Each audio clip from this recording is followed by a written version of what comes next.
mababatid kung makakatulong ka o makasasama sa mga batang iyon at sa iba pang narito sa San Diego. Kaya mag-ingat ka. 10 piso.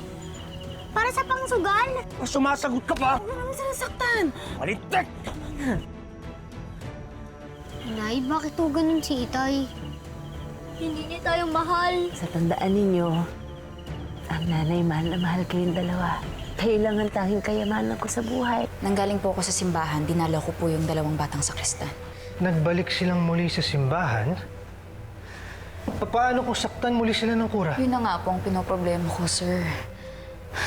Lalo na't alam kong isa sa dalawang batang sakristan ang mamamatay sa bugbog ng kura. Inuutusan kitang bantayan ang bawat galaw ng iyong senyorita. Iuulat mo sa akin lahat. Alam kong maiksi lamang ang sandaling ito. Ngunit sapat na sa akin para magkaroon ng sigla at liwanag sa madilim na araw na ito. Tago mo man sa akin na nakikita ko pa rin sa iyong mga mata na ikaw ay naglilihim.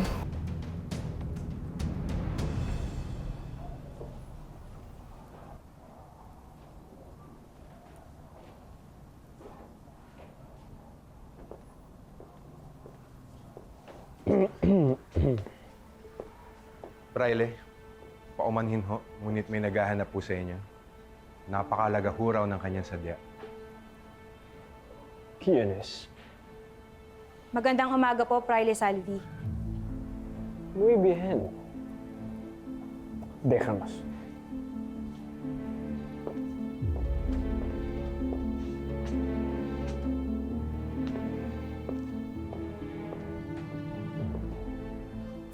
Natitiyak kong mayroon kang iuulat sa akin.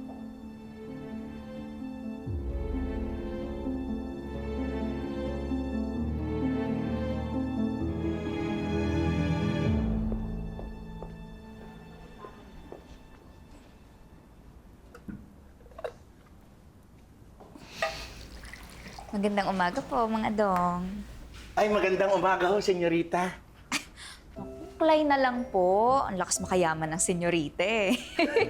Paintulutan niyo po akong tawagin kayong senyorita o binibini sapagkat yan po ang pagbibigay galang ko sa aking mga taong nakakaharap.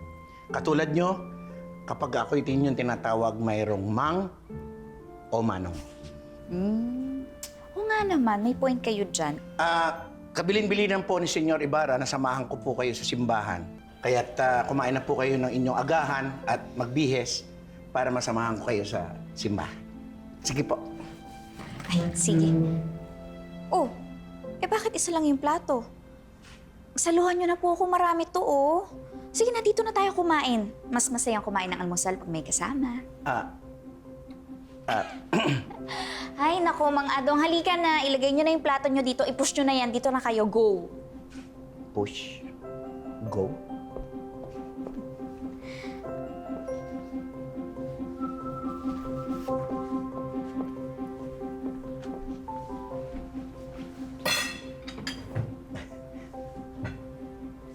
Alam nyo, katulad din po pala kayo ni Don Rafael at Senyor Ibarra.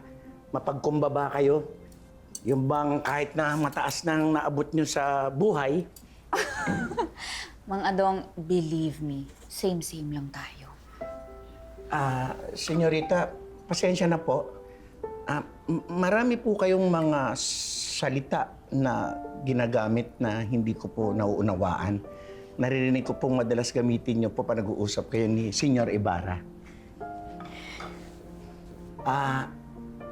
English po ba tawag doon? Opo. Sorry po. Paumanhin.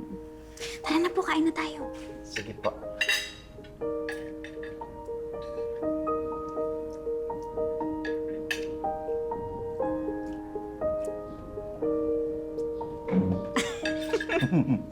Magandang idea yan.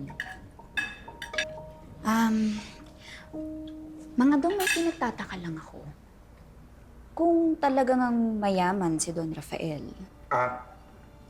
Senyorita, si Don Rafael ang pinakamayaman sa San Diego. O yun naman pala. Opo. Siya pala ang pinakamayaman dito. Opo. Bakit nagawa pa rin po siyang ipakulong ni Padre Damaso? nalilito kasi ako eh. Ang alam ko kasi sa mayayaman, marami silang koneksyon. Marami silang mayayaman din at makapangyarihan na friends. Kaibigan. Kumbaga napapagana nila yung pera nila. Eh, kung ganun, imposibleng walang tumulong sa kanya noon. Senyorita, si Don Rafael ay pinakamayaman. Pero hindi siya ang pinakamakapangyarihan. Dalawa lamang po ang makapangyarihan sa lugar na to. Una, ang Alferez. Yung pinuno po ng Guardia Civil? At yung pinakamakapangyarihan sa lahat.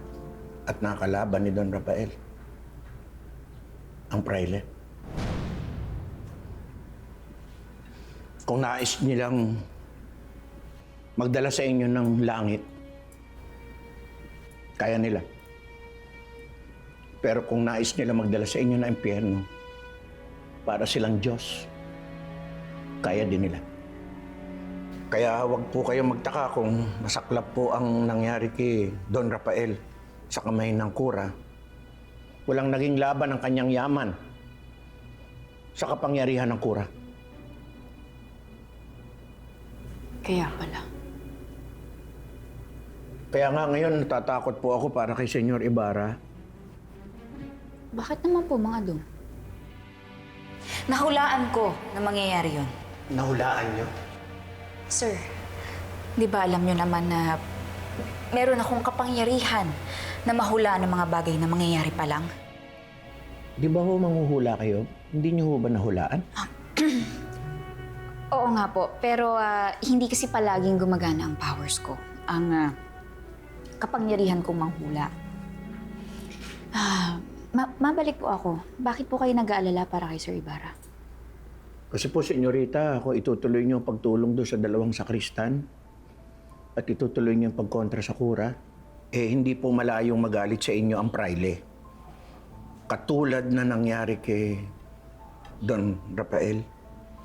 At walang laban ng yaman ni Senyor Ibarra sa kapangyarihan ng mga Fraile.